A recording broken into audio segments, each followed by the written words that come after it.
أستغفر الله العظيم الذي لا إله إلا هو الحي القيوم غفر. Okay, baik. Bismillahirrahmanirrahim. Assalamualaikum warahmatullahi ta'ala wabarakatuh. Alhamdulillah summa alhamdulillah nahmaduhu wa nasta'inuhu wa nastaghfiruh wa na'udzu billahi min syururi anfusina min sayyiati a'malina man yahdihillahu fala mudilla lahu wa man yudlil fala hadiya lahu. Asyhadu an la ilaha illallah wa asyhadu anna sayyidana Muhammadan 'abduhu wa rasuluh. Allahumma iftah 'alaina hikmataka wanshur 'alaina min khazaini rahmatika ya arhamar rahimin. Rabbana zidna 'ilman nafi'a warzuqna fahma. Allahumma yassir wa la tu'assir. Rabbi tamim bi khair, amin amin ya rabbal alamin. Qala Allah ta'ala fil kitabil aziz, a'udzu billahi minasyaitonir rajim. Alladzi khalaqal mauta wal hayata liyabluwakum ayyukum ahsanu amala wa huwal azizul ghafur. Shadaqallahul azim. Wa qala an-nabiy sallallahu alaihi wasallam la taqumus sa'ah hatta yafidal mal wa tazharul fitan wa yaksurul harju. Ya Rasulullah, mal harju al-qatlul salasan aw kama qala. Yang saya hormati kekanda saya dan juga guru saya juga, Dr. Zakrul. Dr. Zakrul, beliau memang subhanallah orang yang hebat lah pada saya, insyaAllah. Pakar pediatrik atau pakar kanak-kanak di Hospital Mawar Specialist. Dan juga beliau juga adalah seorang peniaga, doktor perubatan. Tak tahulah, masa dia banyak sungguh. Saya rasa dia mungkin ada extra hour daripada orang 24, dia seorang ada 28 jam kot. Dalam masa yang sama ada ternakan lembu, buat pula ada hospital wakaf Putrajaya, ada klinik untuk golongan asnaf di Bangi. Lepas tu ada lagi Allahumma salli samad, projek MAT. Kira kat bank tu tuan-tuan rahmati Allah, tolak dia orang semua duit dia, insya-Allah. Tapi orang yang sebeginilah Islam perlukan. Dia not just bercakap, sembang je, terbang, kita nak ubah menatang apa? Tak ada ubah apa-apa kadang-kadang. Sebab diri pun tak terubah dan tak terurus. Tapi alhamdulillah sahabat saya ni, subhanallah, saya terlibat beberapa projek dengan beliau. Jadi projek yang saya membuatkan rasa kagum lah. Di antaranya kami usahakan hospital wakaf. Hari itu di Kedah hampir-hampir lah. Tapi disebabkan COVID-19 terpaksa terhenti sekejap. Dah perbincangan sampai dah peringkat kepada MAI, kepada jabat zakat dan sebagainya. Tapi insya-Allah kita yakin ada hikmah yang Allah aturkan yang terbaik dalam setiap perancangan. Cuma sebelum kita nak mulakan, tajuk yang agak panas ni tajuk ni. Sebab saya tengok banyak sangat orang-orang yang berbincang, orang yang bercakap. Kadang kita bukan ahli dalam bab tu. So kita akan bercakap ni, kadang dia panggil sembang, kadang terbang sangat. Sembang ni seolah-olah macam kita ni ada ilmu yang Allah bagi kefahaman pada semua jenis ilmu. Sedangkan Rasulullah mengajarkan kita, Al-Quran ajarkan kita surah Nahl agar kita bertanya kepada ahli dia bila ada kemusykilan, bila kita ada permasalahan, kita ada benda yang kita tak clear, tanya orang dalam bidang dia. Jangan kita tak menghormati tugas bidang kuasa masing-masing ni.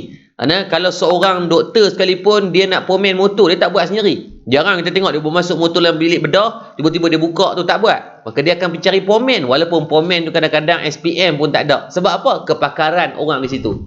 Seorang engineer tuan-tuan, walaupun dia pakar dalam buat bangunan, dia tahu apa defection berlaku pada bangunan, tapi bila dia sakit tu dia pergi cari doktor. Sama juga kita dalam bidang agama. Kita nak ni, jangan pergi tanya kawan tu disebabkan dia ni ada kepakaran sekian, dia tu arkitek, kita pergi tanya dia sebab apa, dia ni kaya sebenarnya. Tak, kena pergi cari ahli dia. Nak tanya bab Quran, tanyalah ahli-ahli Quran. Nak cari tanya bab hadis, tanyalah golongan orang yang pakar dalam bab hadis. Jadi pada malam ni kita akan bercakap satu tajuk insya-Allah berkaitan vaksin dan juga kekayaan. Kenapa vaksin dan kekayaan? Nanti kita akan tengok bagaimana dengan kekuatan ekonomi, maka insya-Allah kita akan tapi of course apa yang sedang kita lalui hari ini, Allahumma salli ala Muhammad, dengan sentimen yang datang. Ada yang kata ini agenda Illuminati lah, yang ni agenda Yahudi lah, yang ni agenda Amerika Syarikat dan sebagainya. So why not malam ni kebetulan sahabat saya dan guru saya juga, Dr. Zakrul, yang memang dalam bidang perubatan, pakar kanak-kanak pediatrik, yang beliau pun duduk di hospital pakar, dan saya pun kenal beberapa projek dengan beliau. So malam ni kita tanya terus direct. Beberapa soalan panas pun tuan-tuan tanya, insya-Allah kita akan usahakan yang terbaik agar at least kita ada keterangan yang daripada ahli dia. Islam ajak dalam Al-Quran ada satu ayat Dan Allah Subhanahu Wa Taala ajarkan kita bila kita ada permasalahan, bila kita ada problem, maka Al-Quran ajarkan kita untuk kita menanyakan kepada ahli dalam bidang tersebut. Bukan kita buat pandai-pandai, ni duk buat palatau. Kan, kita buat seolah macam kan Allah sebut dalam surah Nahl ayat 43. Fas'alu ahla zikri in kuntum la ta'lamun. Allah sebut dalam Quran, Allah kata apa? Oleh itu bertanyalah kamu kepada orang-orang yang berpengetahuan, ini orang yang ada knowledge berkaitan tu agar menjadikan penyelesaian kepada kamu. So malam ni biar kita bagi clear, bagi elok. Dan sebelum saya nak tanya soalan berkaitan vaksin kepada Dr. Zakrul kita, boleh tak tuan-tuan saya nak minta 500 orang yang ada ni, tuan-tuan tolong share, tag kawan-kawan. Kalau tuan-tuan kenal kawan-kawan yang anti vaksin ataupun dia ni terlalu taksub dengan vaksin, so malam ni kita bagi clear. Bukan saya ahli orang yang nak paksa tentang vaksin tak, tapi malam ni kita dapatkan penerangan dulu daripada doktor, barulah kita decide. This is your body, you have the right. Kan? So malam ni biar sebelum kita nak beri hak kepada tubuh badan, kita beri hak kepada akal dulu untuk kita menerima apa ilmu yang sepatutnya kita dapatlah daripada kita duduk sembang di kedai makan, sembang duduk membawang saja dan sebagainya. So saya nak tuan-tuan tag, dan tuan-tuan boleh tak tolong share, copy link, hantar kat grup WhatsApp, hantar dekat grup Allahumma salli ala Sayyidina, grup-grup yang lain. Jadi baik tuan rahmati Allah Subhanahu Wa Taala. Doktor, Assalamualaikum doktor, sihat ke? Waalaikumsalam warahmatullahi taala wabarakatuh. Alhamdulillah, tinggi sangat pujian. Jangan. Wah, Adinda.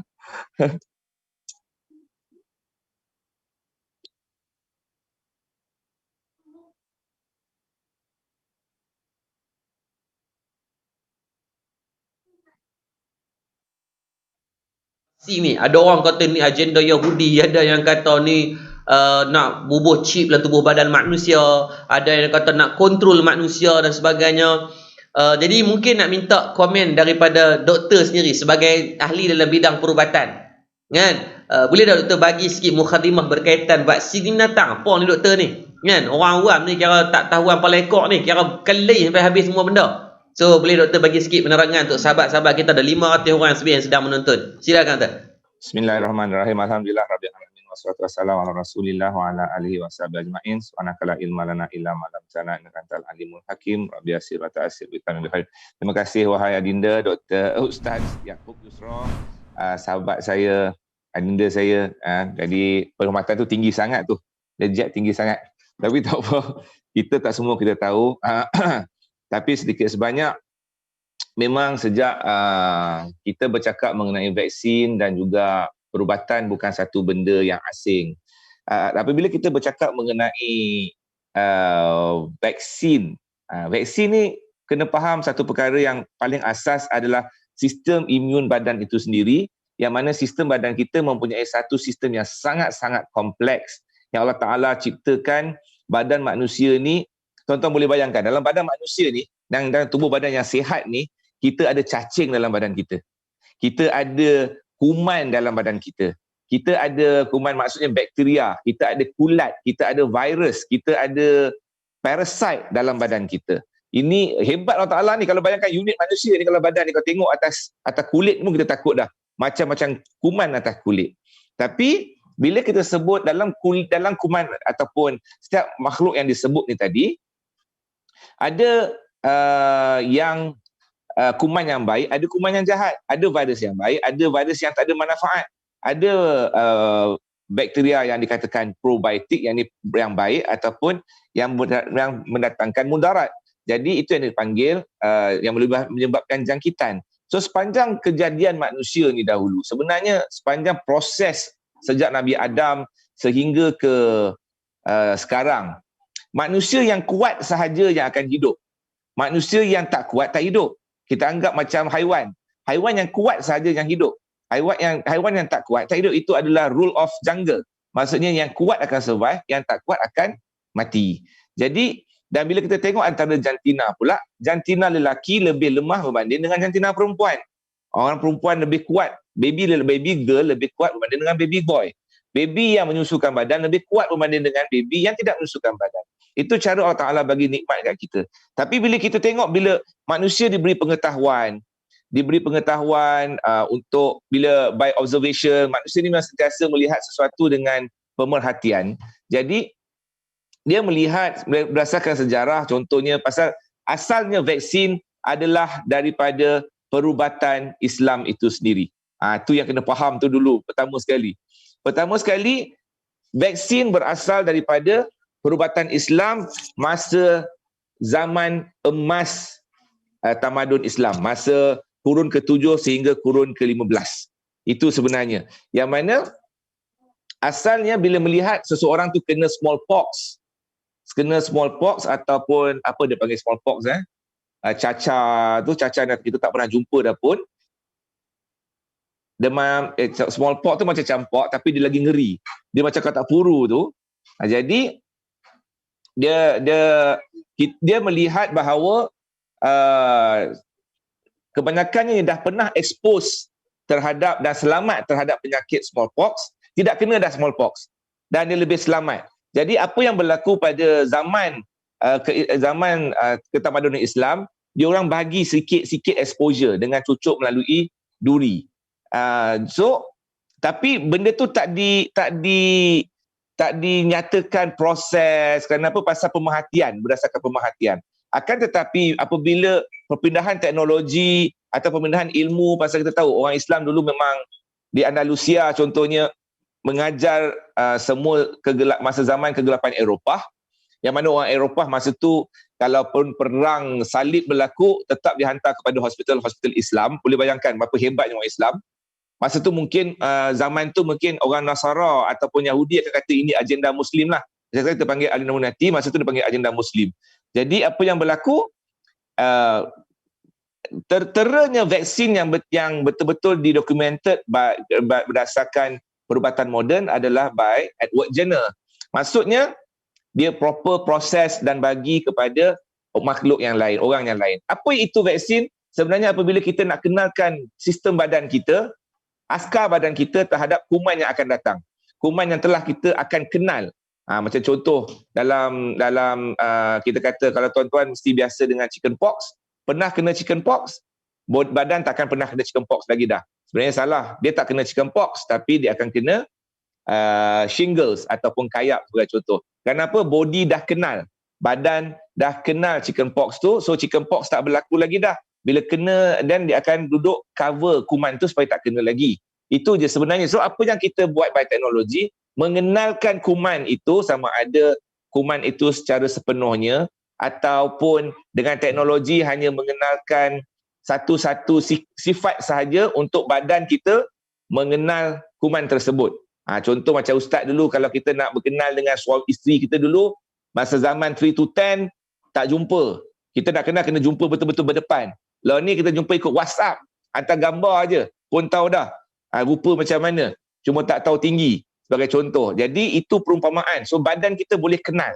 Kerana sistem pertahanan badan sangat-sangat kompleks. Askar yang lawan virus takkan lawan bakteria. Askar yang lawan kulat takkan lawan virus dan bakteria. Askar yang lawan alergik takkan lawan yang lain daripada itu. Jadi so ini sistem pertahanan kita yang sangat-sangat kompleks. Macam ustaz daripada background askar, bukan askar Melayu je ni. Ni askar Melayu, ranger, semboyan, semua risik semua dah ada dalam sistem pertahanan kita yang sangat kompleks tersebut. Itulah ustaz. Baru nampak. Orang duk nampak vaksin ni cuma satu benda, doktor. Adakah benar kan ada dakwaan-dakwaan tertentu yang mengatakan dalam vaksin tu dia perbubuh chip, dia perbubuh benda yang boleh senjata biologi. Sekadar imbauan lah, dah 10 tahun lepas bila ada subjek khas kami waktu dalam Angkatan Tentera Malaysia waktu saya di sana, memang ada subjek khas yang kita berbincang berkaitan is how 2020 century is going to be it's not about CIW. CIW is counter insurgency warfare. Counter insurgency warfare ni perang gerila, maksudnya perang lautan. And then tamadun manusia ini berpindah daripada counter insurgency warfare kepada counter warfare. Dia panggil CW. Counter warfare ni peperangan moden menggunakan persenjataan canggih dan sebagainya.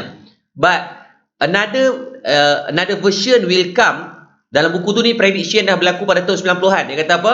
20th century it will come a new weapon. New weapon without human, dia boleh membunuh manusia. Tapi itu adalah prediction daripada pakar-pakar. Cuma apa yang kita tengok hari ini, adakah dengan virus COVID-19 ni, adakah dia salah satu senjata biologi ke, ataupun vaksin tu sendiri, macam kita lah kita tengok doktor, is how golongan-golongan tertentu dia mengambil kesempatan dengan dia mewujudkan virus dan dia mengeluarkan alat kesembuhan kan. Contohnya macam komputer, laptop, phone kan, depa bagi virus, kemudian dia orang juga yang supply antivirus. So dia giving a problem and they come with solution. So Betul. mungkin doktor sebagai ahli perubatan, you have more knowledge on this. At least kita boleh explain kepada orang-orang, sebab ni ada 800 orang lebih doktor. Tak semua orang tak sabar nak mendengar apa ni, cerita tentang vaksin ni benda panas betul kata, sebab saya yakin ramai sahabat-sahabat dalam ni orang-orang yang keliru, orang-orang yang sedang sekarang ni tak tahu nak buat judgement macam mana. Jadi bila mula bercakap saya takut tak salah je lah. So mungkin betul boleh komen sikit, ada senjata biologi ke ataupun benda ni ada agenda tertentu kan, boleh tak? Dia bila kita bercakap mengenai biological warfare ataupun kemungkinan, pertama sekali kita sebagai Islam kena balik satu benda yang paling asas. Paling asas, sifat manusia tidak boleh mencipta. Itu sifat manusia. Allah Ta'ala sebut dengan jelas, dia cabar dengan jelas, manusia bukan sifat mencipta. Tapi manusia ni memang kepala otak dia bijak, menjinakkan, tangkap rimau, tangkap paus, tangkap yang halus, pergi jinakkan, boleh. Nak mengubah kejadian Tuhan, sentiasa percubaan yang dilakukan oleh manusia. Sifat manusia itu diberi pengetahuan, dia akan ubah. Laki kepada perempuan, perempuan kepada laki, rimau, selembu, daripada lembu campur dengan seladang jadi selembu contohnya. Itu dah kerja manusia, suka menduga supaya dia boleh melakukan sesuatu, cuba buat kerja Tuhan. Itu sifat manusia. Tapi paling asas kita sebagai Muslim dan doktor Muslim, anda pegang kepada kita bukan ada sifat untuk mencipta. Pasti tak boleh dan tak akan, walau macam mana keadaan sekalipun. Okey, itu pertama sekali itikat yang kita kena pegang. Dan kita pegang pada perkara nombor 2, adakah virus ni boleh dicipta? Itu dah jawab dah tadi. Virus tak boleh dicipta. Apa yang kita boleh buat? Macam Ustaz cakap, kita tapi manusia ni diberi pengetahuan untuk kita mampu melihat struktur. Allah Ta'ala bagi kita ilmu, bagi kita manusia ni ilmu, sampai kalau kita tengok, kita boleh tengok virus. Dulu kita tak tahu virus. Tahun 1900 kita tak bercakap lagi mengenai virus. Elektron mikroskop tak ada lagi. Sampai towards early 1940s lebih kurang macam tu baru lahirnya elektron mikroskop. Maksudnya kita bercakap mengenai microgram punya saiz, micro, nano. Sekarang baru sebut nano. Dulu tak sebut nano, sekarang baru sebut nano. Lepas tu bila kita sebut mengenai genetic manipulation, genetik dari segi gene, dia punya, lepas tu daripada genetik, lepas tu kita pergi kepada kod, kepada spesifik DNA dalam satu-satu struktur badan, itu diberi pengetahuan. Sampai satu tahap kita boleh adjust, so-called adjust. Kita cuba diberi pengetahuan untuk menukarkan genetik seseorang. Contoh kita kata kita boleh insertkan, dipanggil gene terapi, kita boleh insertkan contoh penyakit, katakanlah penyakit thalassemia sebagai contoh yang diakibatkan oleh genetik punya problem. So ada dalam sistem rawatan atau percubaan melahirkan ubat-ubatan, gene terapi adalah satu rawatan yang diusulkan, tapi sampai sekarang tak semudah itu pasal terlalu kompleks, terlalu canggih dan ilmu tak sampai lagi. Jadi bila kita sebut mengenai virus sebagai biological warfare, memang kita tahu smallpox salah satu yang disimpan sebagai biological warfare. Anthrax adalah salah satu, Bacillus anthracis. Siapa nak tahu anthrax, nama dia adalah Bacillus anthracis, bakteria yang agak agresif dalam bentuk serbuk, disebarkan boleh melalui udara, dan kalau dia jangkit dalam masa 72 jam boleh menyebabkan kematian. Histoplasmosis boleh, Legionnaire boleh, banyak penyakit untuk jadikan biological warfare. Ebola boleh. Akan tetapi apabila kita melihat penyakit-penyakit begini, kalau kita kata isu dia, kalau nak pakai biological warfare melibatkan makhluk-makhluk Tuhan yang halus begini, manusia sendiri tak boleh nak handle. Dia sendiri yang membuat, menyimpan tu sendiri pun dia tak boleh nak handle. Maksudnya untuk digunakan pun adalah badan research punya konsep lah. Kalau katakan nak buat kiamat, memang boleh lah. Kalau nak bom China, nak bom Malaysia dengan anthrax sebagai contoh. At one time kita sebut pasal anthrax, boleh. Tapi bila kita sebut mengenai COVID-19 sebagai satu agenda yang untuk dijadikan biological warfare, itu isu yang agak ekstrim. Ekstrim kenapa? Sejarah coronavirus bukan baru dalam Malaysia. Dalam hakikat hidup manusia itu sendiri. Coronavirus wujud di kalangan jangkitan haiwan sejak haiwan itu wujud. Dan haiwan contohnya anjing dan kucing memang sentiasa ada dengan manusia sebagai contohnya. Dan coronavirus menjangkiti manusia, especially budak-budak. Memang daripada dulu kita tahu ada budak-budak yang datang dengan batuk sesama, kalau kita cek dia adalah coronavirus. Cuma dalam strain perubahan, macam kita kata manusia ni sendiri, perubahan evolusi dia daripada dulu sampai sekarang, ada manusia yang akan jadi sangat jahat, ada manusia yang jadi sangat alim, dan range itu bertukar. Dan coronavirus yang sekarang, sepanjang dia wujud di kalangan manusia menyebabkan jangkitan, tapi dia menunjukkan dua series yang agak menakutkan, yakni SARS virus pada tahun 2002-2003 dan kemudian MERS-CoV pada tahun 2009 kalau nak tak silap, yang 2009-2010 yang menyebabkan kadar kematian yang tinggi. Kerana itu, adakah kemungkinan diorang melakukan genetic modification? Mungkin, tak dinafikan. Pasal ada knowledge dah kat situ. Kalau kita nak kata, boleh tak berlaku? Boleh, tak ada masalah untuk berlaku. Kan? Pasal series jangkitan melibatkan flu virus, influenza, coronavirus, rhinovirus, para-influenza virus, semua virus boleh dijadikan weapon. Boleh dimodify, boleh dijinakkan, boleh dikuatkan, boleh dijadikan vaksin. Tapi isu dia sekarang adalah coronavirus sekarang ini, dia melampaui, berbeza dengan yang lain. Yang lain dia ikut musim, yang ni dia ikut, dia laju dan dia bergerak daripada satu tempat ke satu tempat dan sampai satu dunia dijangkiti. Siapa yang menerima manfaat? Itu isu berbeza lah. Kalau kita kata penerima manfaat adalah orang-orang yang melahirkan vaksin sebagai contoh. Tapi knowledge itu adalah hak milik semua. Bukan bermaksud hanya orang Amerika saja yang tahu mengenai coronavirus.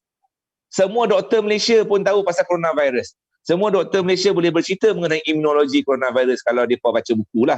Kan, sebagai contoh. Jadi, kemungkinan itu semua boleh kita cerita. Kalau sebut kemungkinan, tak ada apa yang impossible. Semua possible. Cuma kat mana kita nak bergerak. Kalau kita duk fikir semuanya adalah agenda daripada pihak yang mengambil keuntungan, tak selesai hidup kita, Ustaz. Tak selesai. Tapi segalanya berkemungkinan, itu pasti. Tapi bezanya yang anda nak cakap, apapun coronavirus sejak dia dikenali oleh manusia, sifat dia tak berubah. Sifat dia tak berubah. Maksud dia apa? Dia hanya menjangkiti manusia berdasarkan 3 jalan. Mata, hidung dan mulut.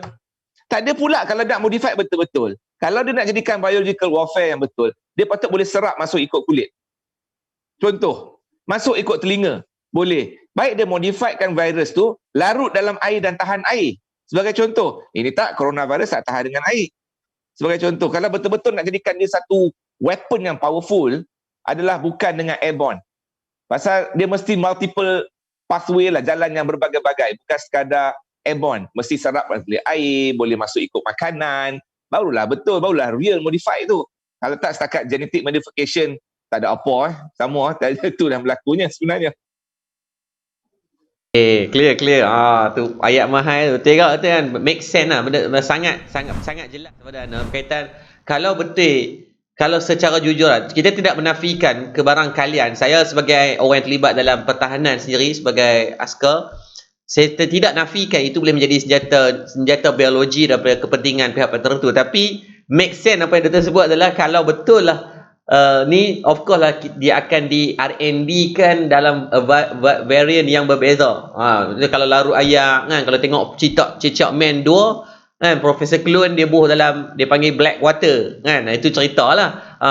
So saya kita tidak menolak, tetapi tidaklah kita jangan sampai peringkat taksub semua benda. Saya tengok kan, saya taksub ni yang menjadi bahaya. So alhamdulillah kita dah hampir mencecah 1000 orang, lagi 30 orang. So bila jasa baik 970 orang yang sedang menonton ni, bantu kita untuk share lagi sekali. Saya rasa ramai dah share, so share lagi sekali. Tengoklah ada grup masak apa tak jadi hari ni, buat cucuk kodok apa hari ni ke kan, grup kahwin tak jadi esok ke apa. So bantu untuk sebar-sebarkan agar lebih ramai orang dapat manfaat. Nah, tajuk panas malam ni. Saya nak tanya satu soalan yang panas kat doktor ni. InsyaAllah agar insyaAllah sama-sama kita boleh mendapat manfaat insyaAllah. Dan satu faktor doktor, bila doktor sebut tadi berkaitan kita tidak menolak itu adalah mungkin senjata biologi dan tidaklah kita sampai peringkat taksub.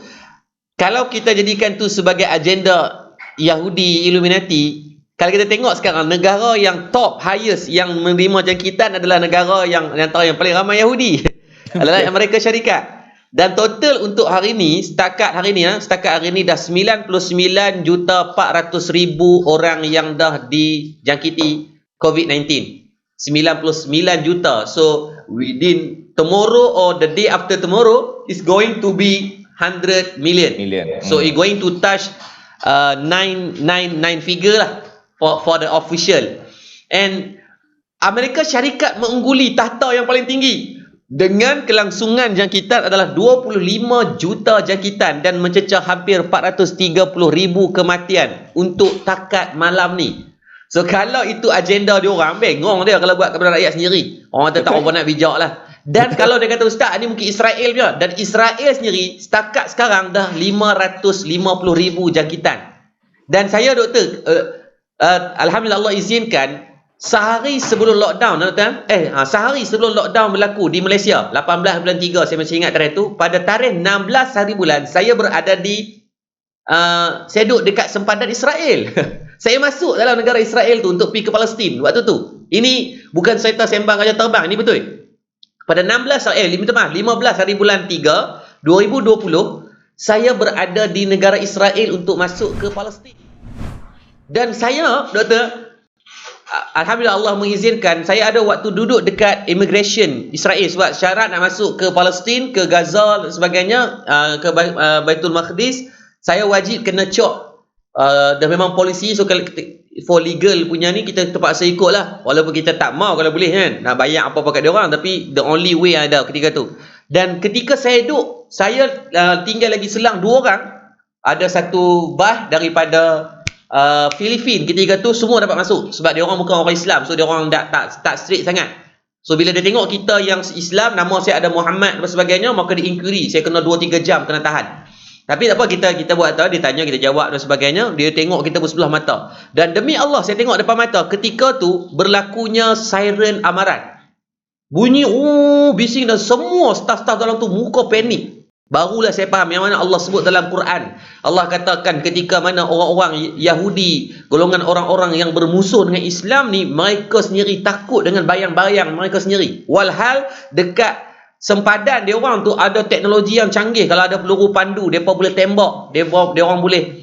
So any benda kebarangkalian yang dari segi persenjataan dia orang dah prepare. Tapi bila COVID-19 ketika tu, dia orang yang paling panik. Saya tengok, demi Allah saya tengok depan mata, muka dia orang takut gila. Siren tu bunyi tu pakak panik, lari tinggal habis. Kan sampai dia tinggal kami dalam tu. Barulah dia orang datang balik sebagainya. So hari ni negara Israel itu sendiri dah mencecah 5,000 kematian dan 500,000 orang yang dijangkiti. So kita tidak menolak, itu mungkin ada, kalau dia nak buat tu dengan izin Allah. Macam doktor kata tadi, manusia tak boleh menciptakan, dia bukan sifat mencipta. Kita ni, tugas kita ni kerja duk buat, kita menambah baik, bukan menambah baik pun, kita ni hanya mengambil manfaat daripada makhluk yang Allah jadikan. Dan saya pun baru tahu doktor, ada satu fakta berkaitan virus ni di antara makhluk yang paling lemah. Dia tak boleh hidup sendiri, dia kena menumpang host. Contoh kalau dia duduk kat ayam, dia duduk kat burung, sesemua burung, dia tumpang dekat babi, dia tumpang dekat badan manusia. So virus tak kuat, dia adalah makhluk yang Allah jadikan sifat dia lemah, tapi Allah nak ajar kita makhluk yang lemah pun boleh membunuh manusia, seperti mana Namrud yang mati dengan makhluk yang kecil saja. So doktor, satu benda, soalan cepu cemas doktor, sebelum kita nak pergi kepada bahagian ekonomi pula, untuk makluman tuan-tuan rahmati Allah, 1,000 orang alhamdulillah. Oh bukan 1,000, ni breakout doktor, 1,400 orang dah. Subhanallah.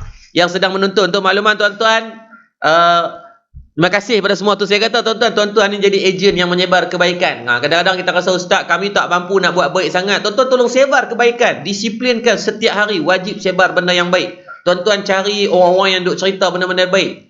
Kan, jangan duk cerita membawang ya. Hari-hari duk cerita bab membawang ya. Kita pun jadi bawang goreng juga nanti. Kan, kalau bawang goreng dunia tak apa, takut di akhirat jadi bawang goreng kena bakar.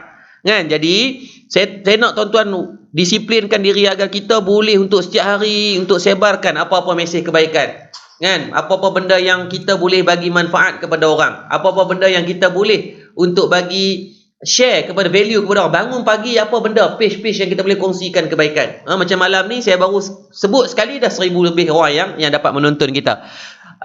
Jadi satu soalan cepu cemas doktor. Ni soalan cepu cemas sikit lebih isu vaksin ni. So saya nak tanya doktor, kalau vaksin datang di Malaysia dijangkakan pada bulan 3 datang, jujur doktor akan ambil dah vaksin ni? Cepu cemas. Tuan-tuan, soalan ni kita bincang saja, nak tanya ni ke kandar saya tak apa. Okay, pendekatan saya senang. Bila saya bukan seorang yang taksub. Kita ambil pendekatan vaksin itu sendiri. Memang vaksin adalah salah satu jalan keluar. Vaksin adalah satu jalan keluar untuk kita menjaga diri ataupun melandaikan, mengurangkan jangkitan. Kalau mengikut SOP ataupun mengikut cadangan pun adalah golongan yang berisiko tinggi. Macam Ana cakap tadi, COVID ni dia jangkit ikut macam mana? Daripada dia wujud sampai sekarang, dia hanya menjangkiti kita melalui 3 jalan. Mata, hidung dan mulut. Dan simptom dia mesti batuk dan sesama sebagai contoh. Jadi untuk Ana sendiri, Ana akan withhold dulu. Ana akan tak ambil dulu. Buat sementara sampai safety profile. Pasal bagi Ana, kita boleh ambil tindakan yang begitu kerana kita menjaga diri kita betul-betul. Tapi kalau untuk sahabat di luar sana yang berisiko tinggi, yang tak terduk campur keluar masuk rumah, jumpa orang ramai tak tahu, berniaga kat pasar sebagai contoh, tak kenal siapa duk jumpa, dan lebih baik ambil, kecuali sangat berdisiplin dengan pakai masknya, dengan tak sentuh orangnya, memang betul-betul berdisiplin, yang mana telah ditunjukkan sifat manusia ni, disiplin adalah yang paling sukar. Turunnya Islam untuk mendisiplinkan orang, tak kala orang meninggalkan Islam dia hilang disiplin. Jadi itu yang kita faham. Jadi automatically kalau tanya Ana sendiri, Ana akan withhold. Kerana apa? Ana akan tunggu safety profile. Itu je. Bukan pasal Ana tak nak cocok, Ana akan cocok, tapi Ana tunggu safety profile supaya properly. Because kalau kita tengok dari segi vaksin punya production, dia akan melibatkan short term punya safety and long term punya safety. Jadi of course banyak orang, kebanyakan doktor pun kita melihat fakta ini. Jadi kita kena mengaku bahawa kita melihat fakta ini. Fakta short term dan long term implikasi. Kerana itu bila kerajaan pun tak mewajibkan tapi memberi saranan kepada golongan-golongan yang berisiko. So kalau kita rasa kita berisiko dan tak berdisiplin, better untuk kita ambil. Tapi Ana sendiri, Ana reserve dahulu.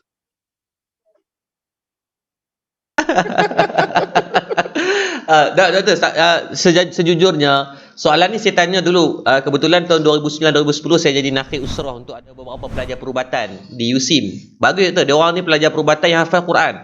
Saya bercita-cita pelajar saya di Darul Murtada, Mahad Integrasi Madat, saya bercita-cita agar pelajar saya boleh menjadi doktor dengan menghafal Quran. Dan alhamdulillah ada beberapa pelajar yang sekarang ni on track lah. Yang dia orang dah mula menghafal Quran dan cita-cita jadi doktor. Doktor doa lah berkat doa doktor yang memang terlibat dalam perubatan. So, saya tanya soalan tu. Waktu tu saya ingat lagi, saya baru nak dapat anak. Saya baru nak berkahwin.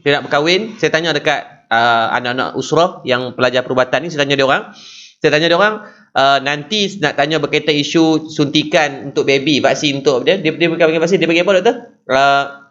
Vaksin lah kan, yang budak sebulan, lepas tu 3 bulan, 6 bulan, setahun tu kan. And then saya tanya dekat dia orang, saya tanya, ada waktu ada 8 orang, 9 orang doktor, saya tanya, kalau hampa ada anak, hampa tahu ada orang kata itu ada kandungan benda-benda yang pelik-pelik dan sebagainya, wallahu a'lam, itu saya tak tahu. Saya tanya dekat dia orang, saya tanya senang soalan ni, saya tanya, kalau hampa dapat anak nanti hampa cucuk dah vaksin. So daripada 9 orang anak-anak semua doktor-doktor lah tu. Doktor-doktor tu dia 8 kata nak, seorang kata tak mau. So masing-masing ada hujah. Cuba pada saya waktu tu saya tengok majoriti daripada 9 orang doktor tu 8 orang akan ambil vaksin kepada anak dia. So saya pun decide anak saya semua saya vaksin lah. Sebab pada saya bukan ahli dalam bidang tu. Kenapa saya nak bawa kepada kekeliruan dan bawa kepada mudarat. Sama juga bila kaki saya patah doktor, tahun 2018 saya accident tu. So kan masuk besi kan, besi pula panjang doktor. So Iron Man dah. So saya tanya dekat Dr. Syahril, pakar ortopedik yang buat kaki saya tu, saya kata doktor, kalau biasanya orang yang pasang besi ni buang ke tidak? Dia kata kebanyakan orang tak buang. Sebab dia kata sakit nak kena operate balik, nak kena buang besi dan you akan mengalami fasa sakit dalam seminggu 2 minggu. Tapi saya tanya dia, saya tanya, okey doktor, jujur, kalau doktor sini doktor buang tak? And then dia cerita dia, Ustaz, kalau saya akan buang. So saya kata okey, itulah jawapan dia. Betul. Sebab saya yakin sudut pandang dia dengan pengalaman dia dengan semua apa berlaku itu dah mendewasakan dia untuk dia decide what right is wrong for him and for of course untuk masalah yang besar lah. So pada saya dalam bab ni doktor kata apa tadi, doktor reserve untuk bukan menolak tapi akan ambil selepas untuk faktor bila kita tengok mungkin dari success rate dan sebagainya lebih baik kan. Dan doktor sendiri walaupun doktor adalah doktor perubatan di hospital Mawar specialist, tapi doktor bukanlah yang terlibat dengan frontliner duduk di tempat-tempat yang untuk COVID-19 punya case. That's the answer lah. Tapi doktor kalau doktor duduk terlibat frontliner, doktor akan ambil terpaksa ambil. Kalau tu terpaksa ambil. Okey doktor, mungkin bagi-bagi tip sikit sebelum kita akan swab terus. Ada 1,500 orang nonton ni, kita akan swab terus. Untuk makluman tuan-tuan, kita akan tengok sikit is how seorang doktor pakar juga menjadi jutawan kepada masyarakat. Ada bisnes-bisnes berkaitan, ada bisnes ternakan lembu, adanya hospital wakaf, adanya klinik yang buat percuma untuk bagi orang susah di Bangi ni, sahabat saya ni, subhanallah. Dan ada juga projek emas ni. So it's not bukan kaleng-kaleng lah. Nanti kita akan pergi kepada tu. Sekarang ni satu soalan, mungkin tips doktor boleh bagi kepada kita. Ada golongan saya yakin kita menghormati juga ramai kawan-kawan di sini yang mungkin dia pun setuju, kata Ustaz kami tak nak ambil vaksin. Okey, tak berdosa, jangan risau, tak masuk neraka pun tak ambil vaksin tu. Malaikat tak tanya, oh tak ambil vaksin, neraka jahanam. Tak ada, jangan bimbang. Cuma mungkin doktor boleh bagi apa tips yang boleh diamalkan pada orang yang mungkin yang mereka ni dia orang masih ragu-ragu. Mungkin ada tip-tip makanan-makanan yang diajar ke, ataupun boleh kena tidur berapa jam sehari ke, atau ada amalan-amalan tertentu dari segi pemakanan atau apa-apa jenis yang mungkin doktor boleh bagi sebagai dalam bidang perubatan. Boleh tak? Boleh, insya-Allah. Jadi yang paling pertama sekali pada semua sahabat di luar sana, sebenarnya bila kita cakap pasal vaksin, macam Ustaz kata tadi, kalau nak cocok, tak cocok tak apa. Tapi setiap tindakan kita mesti mempunyai ground yang jelas. Jangan kita gunakan, pertama sekali yang anak agak terlalu tersinggung apabila dia menggunakan dalil agama sebagai contoh. Ini paling penting tuan-tuan, bila kita sebut perkara-perkara melibatkan dalil agama, fatwa ni semua, kita kena hormati para ulama kita. Itu paling penting. Dan apabila kita bercakap mengenai macam mana kita nak jaga diri, ini penting. Sebenarnya kalau macam Ustaz kata tadi, virus ni sebenarnya bodoh je sebenarnya. Virus ni macam komputer. Dia duduk 14 hari, dia punya lifespan dia macam contoh influenza 14 hari, coronavirus 14 hari, chickenpox 21 hari maksimum, koksaki seminggu maksimum. Virus ni memang mempunyai satu dia macam komputer kan, dia komputer dan dia mempunyai tata cara yang kita boleh jangka. Dia masuk macam mana, dia gerak macam mana, dia buat badan kita macam mana, musnahkan sistem macam mana. So kami di perubatan memang mengetahui dan juga diberi pengetahuan dan juga boleh melihat proses itu berlaku dengan real time sebagai contoh. Jadi apabila itu berlaku, automatically kita boleh buat benda-benda yang mencegah supaya kita tak terdedah. Pertama sekali, pencegahan dia mesti menjaga kebersihan itu sendiri. Kebersihan diri kita. Diri kita ni, umat Islam ni diberi sangat banyak nikmat, yakni bersih. Bersih itu adalah sebahagian daripada iman. Kebersihan itu sendiri. Dan disebut dengan jelas. Jadi kita memang perlu menjaga kebersihan. Kita perlu menjaga mandi kita, wuduk kita, itu pertama. Yang kedua adalah pemakanan kita sendiri. Kita orang Malaysia ni pula mempunyai makanan yang sangat sedap, tetapi makanan yang tidak berkualiti. Tak payah kita nak cerita pasal jual madu, benda bagai, itu kita tolak tepi dulu. Kita bercakap mengenai makanan-makanan yang berkhasiat dahulu untuk kita optimiskan badan kita. Kita optimiskan badan kita supaya badan kita dapat menempuh segala masalah yang mungkin timbul. Tapi kalau kita lihat Malaysia, 32 juta rakyat adalah juara obesiti, juara kencing manis sebagai contoh. Maksudnya dalam juara kencing manis tu pasal kita majoriti orang Melayu Islam, maksudnya orang Melayu Islam kita tak jaga makan ikut dan. Jadi kita mempunyai masalah kencing manis dan darah tinggi yang sangat tinggi. Sesiapa yang punya darah tinggi, kencing manis, buah pinggang, jantung. Jadi apabila kena jangkitan, walaupun jangkitan itu hanya jangkitan bodoh je bunyi dia, coronavirus ataupun influenza sebagai contoh, boleh menyebabkan kematian. Jadi kita mesti makanan yang seimbang dan sihat. Contoh yang paling latest, 80% rakyat Malaysia perempuan, wanita mempunyai kekurangan vitamin D. 80% baby ataupun pediatric population mengalami masalah vitamin D. 40% lelaki Malaysia mengalami masalah vitamin D. Ini masalah yang serius. Kenapa? Dalam series studies coronavirus sebagai contoh, kekurangan vitamin D menyebabkan komplikasi yang sangat tinggi diakibatkan oleh COVID-19 sebagai contoh. Jadi, kebanyakannya kita sentiasa mengambil makanan yang sedap tapi tidak berkualiti. Dan yang ketiga adalah bila kita kata dari segi amalannya mestilah sahabat-sahabat semua, walaupun kita kata dah COVID-19 tak boleh berexercise, kita mesti merangsang diri kita, ahli keluarga kita sentiasa mengamalkan hidup yang sihat, yakni tidur awal, bukan tengok telefon sampai gelap, jatuh atas muka sampai malam, kemudian bangun awal untuk kita bermunajat pada Allah selewat-lewatnya lah, contohlah 2 rakaat tahajud sebagai contoh. Dan kemudiannya sentiasa kita mengamalkan, make sure badan kita boleh berpeluh. Boleh berpeluh. Larilah setempat dalam rumah ni, PKP ni lari setempat sebagai contoh. Tak perlulah kita rasa nak pergi jogging basikal kat luar sana sampai accident bagai, kena tangkap polis. Yang penting kita mesti merangsang badan kita supaya badan kita berpeluh. Supaya kita merangsang otak kita dan memastikan badan yang sihat. Barulah kita cerita mengenai makanan-makanan yang mungkin mendatangkan, kalau tuan-tuan nak ambil khasiat dari segi batu saudaknya ke ataupun madunya ke, itu terpulang. Tak ada masalah dekat situ, tapi yang paling penting adalah keperluan badan yang hakiki adalah makanan seimbang. Dengan makanan seimbang kita akan menghasilkan sistem pertahanan kita yang kuat dan boleh menangani apa-apa pun jangkitan yang akan muncul dalam badan kita, insya-Allah. Banyak doktor, banyak knowledge yang baru lah pada saya. Maksudnya betul kata untuk ramai yang dalam ni kadang-kadang datang dengan dia kata doktor Abdi ni pakar tak tahu ke apa dalam isi vaksin dan sebagainya. Saya yakin dalam bab ni kita serahkan kepada pihak-pihak yang berwajib. Saya pernah tanya secara peribadi kepada Dr. Zulkifli Al-Bakri sebagai Menteri Agama kita. Alhamdulillah Allah izinkan beberapa kali dapat jumpa beliau.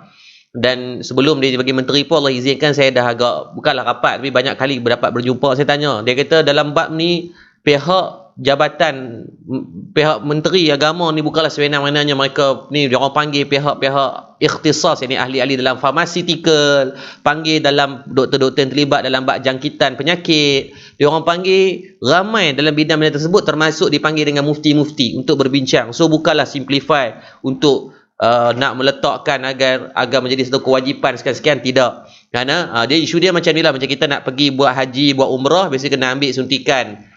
Tu bukan suntikan tu jadi wajib pada orang yang tak pi haji, tak wajib pun ambil kan. Tapi waktu tu jadi kewajipan sebab apa? Sebab kebarangkalian yang orang yang dapat sakit-sakit tertentu ni tinggi bila duduk di sana dengan unta, penyakit unta dan sebagainya tu.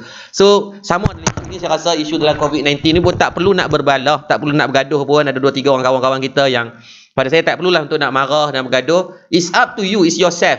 Betul. Idea you take or not. Cuma pada saya sendiri pun tak menolak untuk kalau lah majlis fatwa keluar kata kena ambil, saya ambil, tak ada isu apa pun.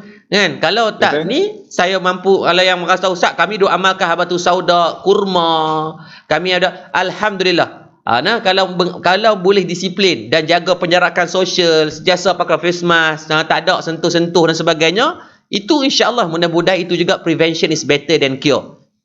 Vaksin bukan menyelesaikan masalah, tak, confirm tak. Tetapi kalaulah nanti ada reduce, ada sedikit pengurangan dari segi data, itu ya data talk by itself lah. It will come later. Tak ada vaksin yang sempurna. Kalau dah sempurna, saya yakin Israel, negara-negara kaya, Singapura yang sedang negara kaya tu bergolak ratusan ribu jangkitan. Apatah lagi negara kita sekarang, kita pun berhajat kepada penyelesaian lah. So tak perlu nak bergaduh dan sebagainya.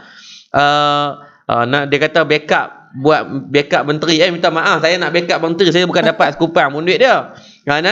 So jangan bimbang untuk ada Nazizam ni, dia kata backup menteri, tak apa, saya boleh bagi ruang untuk kita nak live besok pun boleh. Siapa yang mungkin merasakan ada ni, tak ada isu apa, saya tak ada kepentingan apa-apa.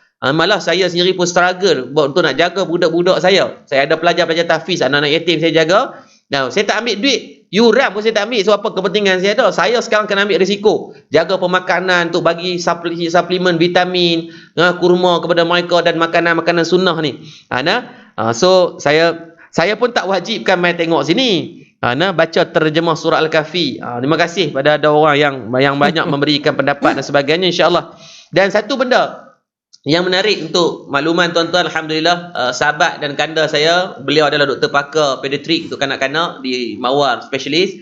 Dan satu benda lagi, dia juga ada dari segi kekuatan ekonomi lah pada saya, adanya ternakan lembu, adanya banyak bisnes-bisnes yang boleh untuk memberikan pada orang-orang susah nak buat rawatan, boleh pula bagi penajaan. So itu yang inspire lah untuk saya lebih mengenal Dr. Zakrul. It's not just sebagai kawan, tapi sebagai sahabat, dan saya panggil macam abang saya lah.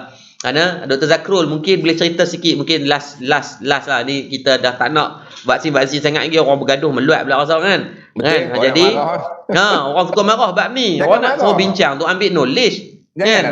Tapi ada 2-3 orang, bukan ramai tu, ada daripada 1,000 2-300 orang tu adalah seorang dua. Dan kita pun menghormati ketika mereka tak menerima, bukan bererti mereka jahat. Mungkin dari segi knowledge dia dalam bab ni mungkin ada penhujah dia sendiri. Itu je. Dan saya pun nak atakan saya sokong pun tak, saya nak tolak pun saya tak ada hujah apa nak tolak. So saya mengikut daripada apa majlis fatwa keluar, so saya mengikut daripada situ jelah. Ada satu hadis Nabi sallallahu alaihi wasallam sebut.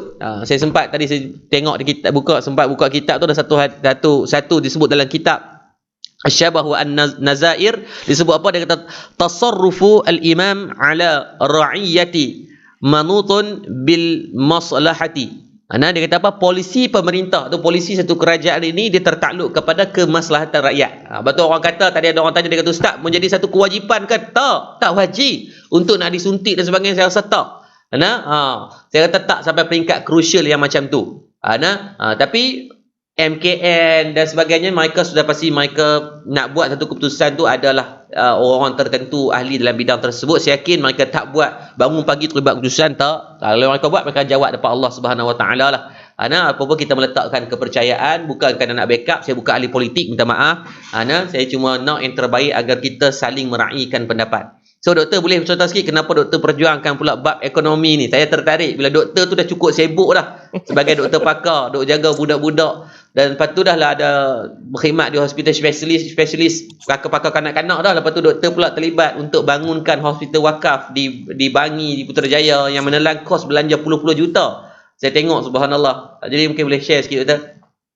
Terima kasih Ustaz. Sebenarnya bila kita bercakap mengenai COVID ni sebenarnya satu benda yang sangat besar dan sangat rahmat. Besar rahmat COVID ni sebenarnya tuan-tuan kepada semua yang mendengar. Walaupun kita lihat banyak orang kehilangan kerja, PKP, bagai MCO, ketakutan, kelaparan, macam-macam berlaku. Tapi sebenarnya bila dilanda COVID ni, Allah Ta'ala bagi satu mesej yang jelas sahaja. Tak ada benda yang kekal. Yang kaya jadi miskin, yang miskin jadi lagi miskin, yang ada kerja boleh hilang kerja, yang ada duit dalam bank pun jadi macam tak bernilai bila kita dikurung sepanjang 3 bulan yang lalu sebagai contoh, sejak bulan 3 sebagai contoh. Jadi bila kita melihat itu, sebenarnya Ana berfikiran bahawa inilah masa untuk kita membangunkan bersama. Kalau kita lihat dalam senario umat Islam terperangkap dengan macam-macam kesusahan, terperangkap dengan macam-macam kepergantungan kepada Tuhan tu sebenarnya lebih jauh berbanding dengan kepergantungan kepada majikan. Nampak tak? Kita bergantung kepada Allah mencukupkan rezeki, tapi kita duk fikir orang bayar gaji. Jadi Allah bagi rezeki, kita duk fikir tokey tu bagi gaji. Jadi kerana itu bila kita ada biasa tu Allah Ta'ala bagi mesej yang jelas melalui COVID ni, bahawa sepanjang hidup Ana sendirilah, Ana ambil pengalaman daripada diri sendiri, duduk di hospital pakar private selama 10 tahun pun, kita bercakap mengenai sustainability. Sebelum tu kita bercakap mengenai kehendak. Kehendak pasal seronok, rasa nak buat, nak tukar kereta, kita tukar kereta, nak makan wagyu, kita makan wagyu. Kita nak kan pasal, tapi bila dia ajar je mesej COVID menunjukkan tak ada benda yang selamat. Baik hospital swasta terjejas dengan sangat-sangat teruk. Ana sendiri terlibat dengan kanak-kanak. Bayangkan COVID, sekolah tutup, pesakit kanak-kanak tak ada, semua sihat, alhamdulillah. Tapi dari segi kita punya, pasal kita ni doktor private mengambil rezeki daripada orang-orang yang sakit, budak-budak sihat, alhamdulillah. Akan tetapi bila kita lihat dari segi implikasi yang lebih besar ataupun personal punya implikasi, gaji berkurangan, walaupun masih lagi lebih berbanding orang lain, alhamdulillah. Jadi apa yang berlaku, kita cuba menghadirkan satu konsep bersama yang mana kita lahirkan semua kembali, memperkasakan kembali ekosistem wakaf itu sendiri. Daripada itu dan kami lahirkan, saya bersama adik saya melahirkan idea of hospital wakaf di Putrajaya, dan kita lahirkan juga sekarang ni saya bersama Global Wakaf Foundation melahirkan konsep kasih goal untuk menjadikan umpama public goal kerana apa, kita nak menjadi orang mengajak semua masyarakat Melayu ni sendiri walaupun susah macam mana, mula menyimpan goal sambil berwakaf. Simpan goal untuk wakaf, simpan goal untuk diri sendiri, simpan goal wakaf untuk keluarga, untuk keturunan. Dan pada masa yang sama kita dan diberi nikmat oleh Allah Ta'ala menunjukkan membuka banyak masalah yang lain, contoh dengan isu kartel dagingnya, isu orang tak makan, Ustaz Abid Liu tak dapat nak bagi 43,000 tab kepada pelajar-pelajar sekolah. Ini semua kita tak boleh bergantung kepada kerajaan semata-mata. Kita mesti bersama. Umat Islam ni hanya kuat kalau bersama. Dan kita tak perlu meminta-minta, kita boleh bina ekonomi itu bersama apabila kita bersama membina, berniaga ataupun buat bisnes bersama dengan wakaf punya instrumen. Ini yang paling penting. Jadi itu yang saya nak ajak semua para sahabat di luar sana untuk bersama. Bila kita kata, kalau dikatakan insya-Allah kalau tak dapat landaikan graf jangkitan, war-war sudah terdengar ura-ura bahawa akan berlaku lockdown pada bulan hadapan 4 Februari sebagai contoh, total lockdown, banyak orang akan terkesan.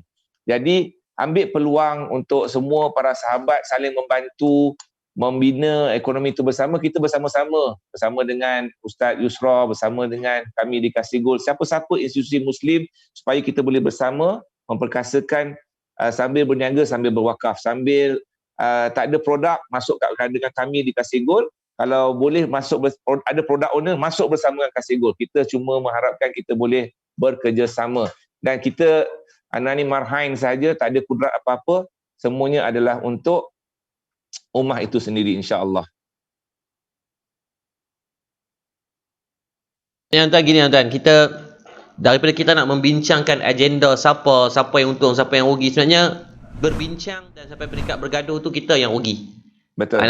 Sebab kalau ini adalah, kita pegang satu ya, kita tak boleh mengubah takdir yang Allah datangkan. Allah datang ke COVID-19 ni, Donald Trump yang dulu presiden mereka one of the strongest, disebut dalam bahasa, kalau kami dalam bahasa peperangan dia panggil hegemon. Hegemon ni dia ni otai lah, dia boleh ada authority nak serang siapa dan sebagainya, dia sendiri pun boleh kena COVID-19 nak sembang apa kan. So pada saya ini adalah takdir yang Allah datangkan. So kita mungkin tak boleh nak ubah, tapi kita boleh ubah cara kita pandang satu-satu takdir.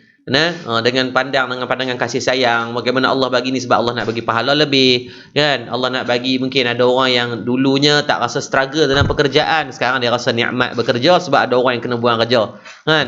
Ada orang yang mungkin dulu tak rasa susah sangat, hari ni ada susah rasa. Dulu tak pernah dia semayang berjemaah dengan keluarga, dengan sebab COVID-19 semayang kerap berjemaah dengan keluarga. Dulu jarang dapat makan dengan anak-anak, hari ni Allah bagi dapat banyak masa dengan anak-anak, dengan isteri kan. Sampai tidak lalat muka isteri ni pun boleh hafal dah, dekat atas ada 4 kan, dekat hidung ada 12 kan. Maka tu nikmat yang Allah bagi kepada kita. Lepas tu saya kata tadi, tak ada bergaduh agenda siapa kan, ni apa sebagainya. Kiamat confirm berlaku, tak ada COVID-19 pun kiamat boleh main kan. Ni cuma kiamat, bahasa mudah ni ujian-ujian yang kecil di sisi Allah saja yang Allah bagi kepada kita. Fokus hari ini adalah kita membangunkan ummah bersama. Siapa yang ada ilmu, ajak orang tentang ilmu yang kamu ada. Siapa yang ada duit, bantu untuk bantu orang susah kan. Betul, insyaAllah.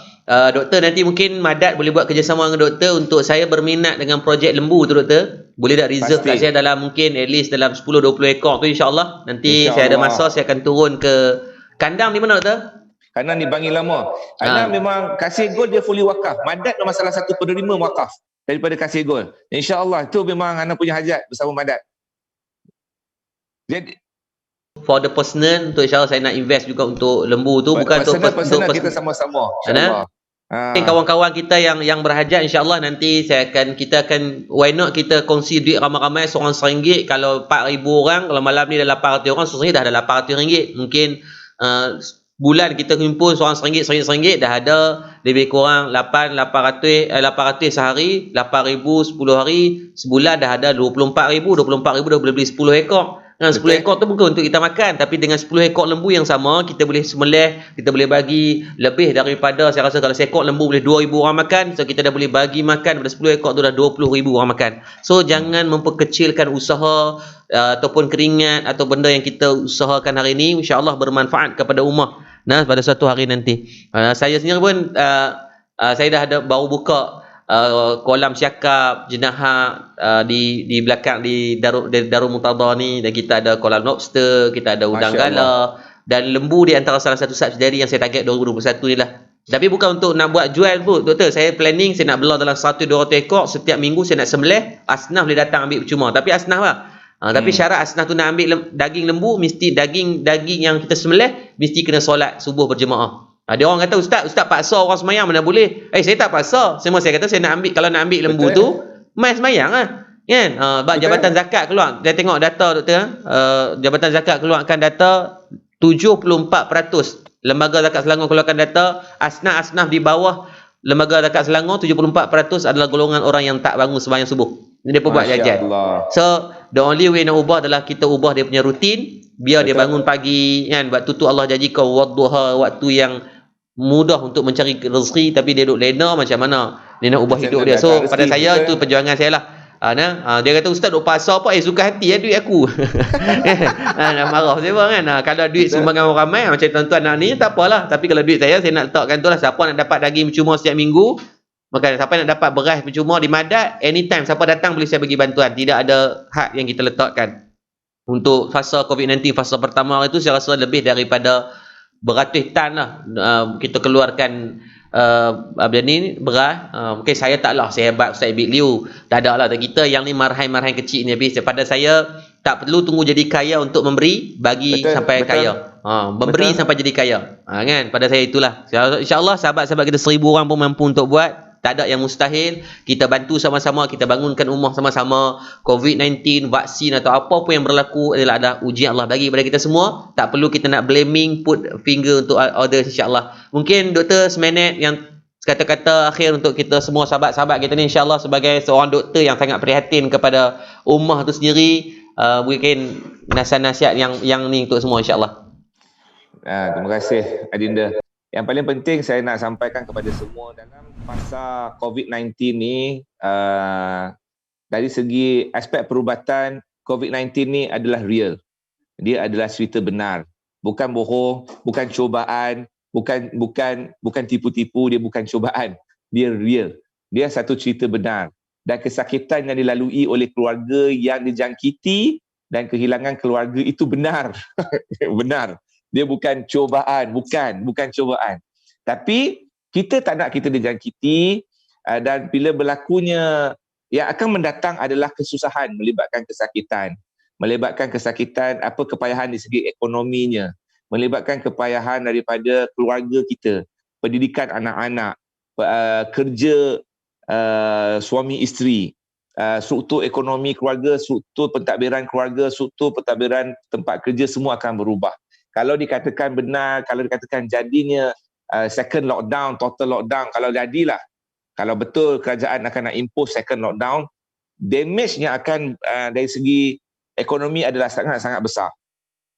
Tapi akan tetapi yang paling penting, kita mesti menjaga pertama sekali diri kita, ahli keluarga kita dan juga jiran tetangga kita. Itu yang paling penting. Kita tak perlu nak pergi jaga negara, itu biarkan umara untuk menjaga. Kita jaga at least diri kita, keluarga kita, jiran tetangga kita, make sure sahabat-sahabat anak-anak kita boleh cukup makan, make sure anak-anak kita, saudara-saudara, jiran-jiran tetangga kita tak ada mengalami masalah-masalah kesusahan, supaya kita lebih alert. Kerana apa? Untuk menangani COVID tak susah tuan-tuan. Menangani COVID hanya perlu 3 benda sahaja. Duduk rumah diam-diam, basuh tangan, jangan keluar. Itu je. Kalau kita kata lockdown. Tapi proses itu akan menyebabkan kepayahan, dari segi kesukaran, dari segi ekonominya, mungkin kurang duitnya, kena buang kerjanya, kena macam-macam. Jadi yang paling penting kita sebagai umat Islam, macam saya cakap dengan Ustaz cakap tadi, semuanya adalah dugaan Allah dan Allah tak pernah menzalimi hamba dia. Semua orang akan mengalami kesusahan, kepayahan yang sama, dan tapi Allah Ta'ala tak pernah menzalimi hamba dia. Dan hamba dia yang sentiasa menzalimi diri sendiri dan juga orang sekitarnya. Itu adalah apa yang disifatkan dalam Quran, sifat manusia itu sendiri. Jadi akhir kalam, yang baik daripada saya, yang baik daripada Allah Subhanahu Wa Taala, segala kekurangan saya mohon maaf. Assalamualaikum warahmatullahi taala wabarakatuh. Baik, alhamdulillah, terima kasih banyak sekali lagi pada Dr. Zakrul. Dan tuan-tuan boleh follow page ataupun Facebook Dr. Zakrul Razmal. Tuan-tuan boleh cari Zakrul Razmal. Banyak Allah video-video yang dikongsikan berkaitan tips-tips dalam perubatan, berkaitan isu-isu yang berbangkit, cara penjagaan kanak-kanak. Malah saya sendiri pelajar-pelajar Madat, untuk maklumat tuan-tuan, Ma'had Integrasi Madat, di antara orang ketika saya nak bangunkan Ma'had Integrasi Madat, untuk Ma'had Tahfiz kami baru setahun. Tapi alhamdulillah Allah izin dah ada lebih daripada 10 orang yang dah habis 30 juzuk walaupun setahun beroperasi. Antara orang yang awal yang saya cari adalah Dr. Zakrul lah. Saya bawa profil apa yang saya buat. Sebelum ambil pelajar, saya jumpa doktor, boleh tak bantu apa yang saya kena buat kepada pelajar. Saya tanya berkaitan pemakanan, macam mana pelajar itu boleh itu kita pastikan tahap kesihatan dia dalam keadaan yang baik. Macam mana nak budak-budak untuk terus aktif. Contohnya doktor beritahu kat saya, ustaz, budak-budak bagi dia main. Saya mula-mula dapat cerita nak brain, tapi itu daripada doktor pakar. So, saya menghormati bidang dia, saya bagi budak-budak saya main. Waktu dia menghafal, dia kena hafal. Waktu dia main, dia kena main gila-gila. Main sampai biar berpeluh, doktor kata. Dan itu akan memberikan keadaan dia yang baik. Betul kan? Alhamdulillah. So, seorang boleh follow page dan juga Facebook Dr. Zakrul Razmal. Sangat bermanfaat. Tak ada nak kata ke orang, tak ada nak membawang dan sebagainya, tak ada. Itu bukan kerja dia. Dia very professional for me. So terus follow lah, insyaAllah kebaikan. Dan ada satu hadis untuk saya tinggalkan pada tuan-tuan dalam bab ni. Semua kita yang kata kita jaga kita ni perlu, sebabkan dalam satu hadis Nabi SAW, riwayat Imam Bukhari, boleh tengok dalam kitab Sahih Bukhari, maksud hadis sahih ni, kedudukan hadis pada 5729. Kata Nabi, iza sami'tum bihi bi ardin, bila mana kamu mendengar dari satu-satu tempat berlakunya wabak-wabak ataupun penyakit berjangkit, Nabi kata apa? Fala taqdamu alaihi, janganlah kamu mendatangi, pi di tempat tu. Maksudnya kalau sekarang ni tuan-tuan, macam doktor kata tadi, ketahuilah bahawa coronavirus itu benar, kematian itu benar, macam dah talqin dah kan. Maka benar, ni memang manduk. Jadi ni bukan cobaan tuan-tuan. Data sekarang menunjukkan 99 juta orang yang telah dijangkiti dan lebih juta orang yang dah mati. So jangan buat main-main, jangan buat sombong, jangan buat angkuh.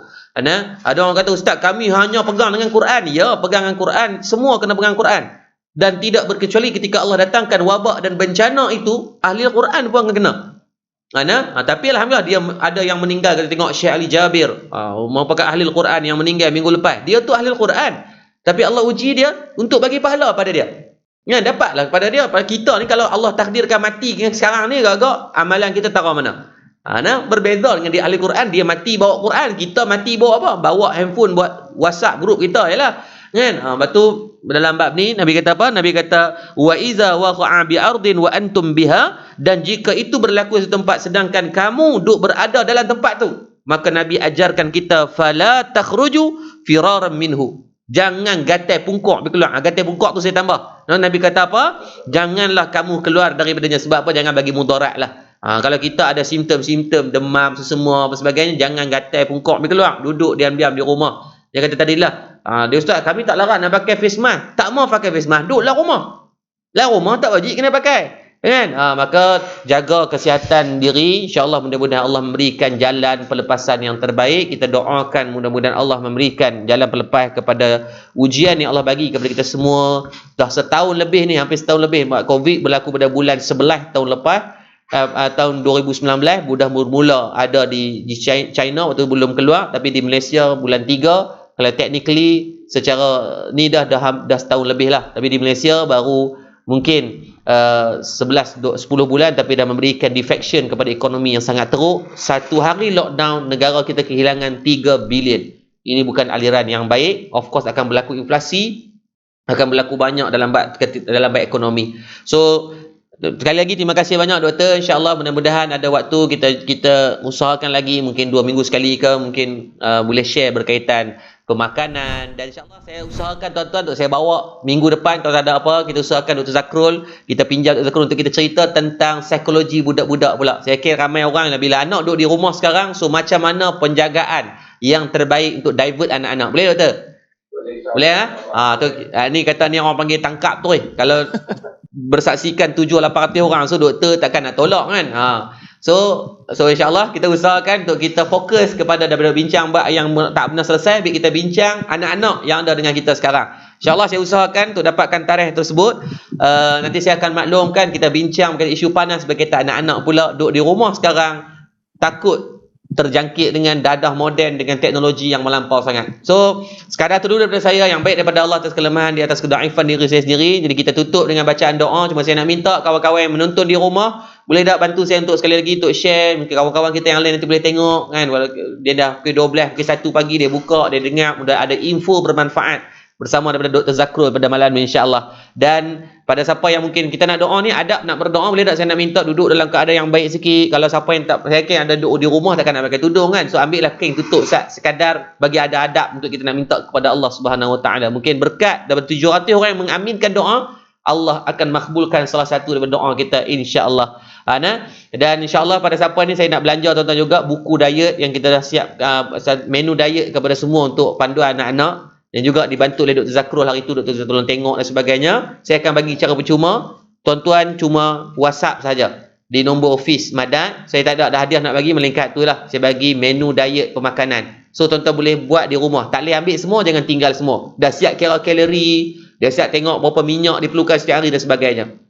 Nombor telefon 014 601 9494. Saya ulang, 014 601 9494. So saya akan bagi diet pemakanan yang dibuat oleh 6 orang doktor, bukan seorang, 6. Dr. Zakrul, Profesor Dr. Nana, Dr. Mahathir, ada 6 orang doktor yang bantu kita buat, dan juga dietitian. So itu adalah buah tangan saya lah kepada semua yang bantu untuk share dan setia bersama kita sejam lebih, alhamdulillah. So insyaAllah kita tutup dengan doa Al-Fatihah. A'udzubillahi minasyaitanirrajim. Bismillahirrahmanirrahim. Alhamdulillahirabbil alamin, arrahmanirrahim, maliki yaumiddin, iyyaka na'budu wa iyyaka nasta'in. الصراط المستقيم صراط الذين أنعمت عليهم غير المغضوب عليهم ولا الضالين آمين. أعوذ بالله من الشيطان الرجيم. بسم الله الرحمن الرحيم. الحمد لله رب العالمين حمدا يوافي نعمه ويكافئ مزيده. يا ربنا لك الحمد كما ينبغي لجلال وجهك الكريم وعظيم سلطانك. Ya Allah, ya Tuhan kami, ampunkan dosa-dosa kami ya Allah, dosa kedua ibu dan ayah kami ya Allah, dosa guru-guru kami ya Allah, dosa pasangan hidup kami, pemimpin-pemimpin kami, sama ada dalam keadaan kami sedar atau kami tak sedar ya Allah. Ya Latif, lembutkan hati kami ya Allah. Hati kami keras dengan dosa dan maksiat yang telah kami lakukan ya Allah. Ya Allah, kami sedar tangan yang kami tadah pada malam ni tangan yang banyak buat dosa ya Allah. Tangan yang banyak melakukan kemaksiatan, tangan yang banyak buat kemungkaran. Ya Allah, kalau Kau tak ampunkan dosa-dosa kami ya Allah, kami takut kami akan diazab dengan azab yang pedih ya Allah. Ya Arhamar Rahimin, ya Allah, hari ini Kau uji kami semua seluruh dunia ya Allah. Ya Allah, Kau datangkan dengan satu penyakit virus wabak yang memberikan kesusahan kepada semua makhluk ya Allah. Maka Kau ajarkan kami dengan makhluk yang tak nampak di mata, yang tak boleh dengar dengan telinga, yang tidak boleh tengok dengan mata pandangan kasar, tak boleh dipegang dengan tangan dan kaki kami, tetapi dengan makhluk yang lemah ini cukup untuk membunuh jutaan manusia, cukup untuk memberikan ketakutan kepada berbilion manusia di atas dunia ini ya Allah. Tidak ada pemimpin yang mampu untuk mendabik dada di saat Kau datangkan ujian COVID-19 ini ya Allah. Menunjukkan kekuasaan-Mu ya Allah, menunjukkan hak mutlak dalam bab memberi kesembuhan adalah hak milik-Mu ya Allah. Maka ya Allah, pandanglah kami dengan pandangan rahmat-Mu ya Allah. Ya Allah, kami mohon ya Allah, agar Kau berilah keringanan di atas azab dan ujian yang Kau datangkan kepada kami semua ya Allah. Ya Allah, kami sedih saat kami memandang ada saudara kami yang dibuang kerja ya Allah. Ya Allah, kami sedih saat kami memandang ada daripada ahli keluarga kami yang tak cukup makan ya Allah. Kami sedih saat kami melihat ada sahabat-sahabat kami ya Allah, yang mereka tidak boleh menguruskan anak-anak disebabkan mereka bekerja ya Allah. Semua susah hati ya Allah. Ya Allah, kami tidak ada daya dan upaya melainkan kami mohon bantuan dan panduan daripada-Mu ya Allah. Kami tahu Kau mengaturkan semua ini adalah dengan sebaik-baik perancangan yang Kau dah berikan kepada kami ya Allah. Ya Allah, kami mohon kepada-Mu, berilah keringanan daripada tanggungan yang kami tanggung hari ini ya Allah.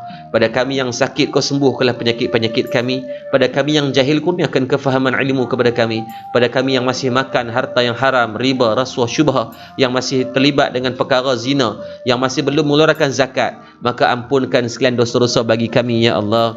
Ya Allah, pada malam ini kami berhimpun ramai ya Allah, beratus-ratus orang ya Allah. Kami ada di segenap negara ya Allah, ada yang di Johor, ada yang di luar negara, dengan satu harapan kami nak mendapatkan ilmu keterangan ya Allah. Kami nak mendapatkan pencerahan kepada perkara yang menjadi kekusutan kepada kami. Kami sedih, kami tengok hari-hari orang bergaduh berkaitan vaksin, berkaitan agenda siapa, berkaitan siapa betul dan siapa salah, yang tak pernah bawa kepada kebaikan dan masalah kepada masyarakat, melainkan masyarakat sedang berpecah ya Allah. Masyarakat sedang bergaduh ya Allah, sedang dalam keadaan kami bergaduh ya Allah. Ada anak-anak kecil yang tidak cukup makan ya Allah. Ada anak-anak perempuan yang tidak tahu menutup aurat. Ada kawan-kawan kami yang tak boleh baca Quran. Ada daripada kalangan masyarakat yang tidak cukup dari segi bantuan perubatan ya Allah. Maka ya Allah, apa erti kami bergaduh di saat kami menzalimi hak orang keliling kami ya Allah. Maka ya Allah, pada malam ni Kau izinkanlah dengan pertemuan kami, apa jua perbalahan, apa jua titik yang tak sama ya Allah,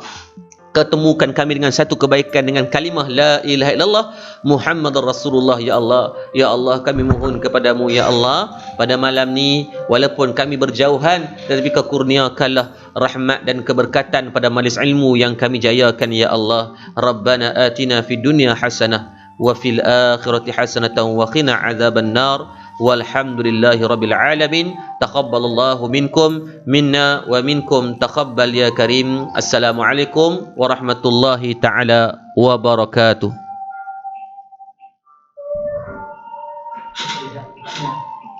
Okay.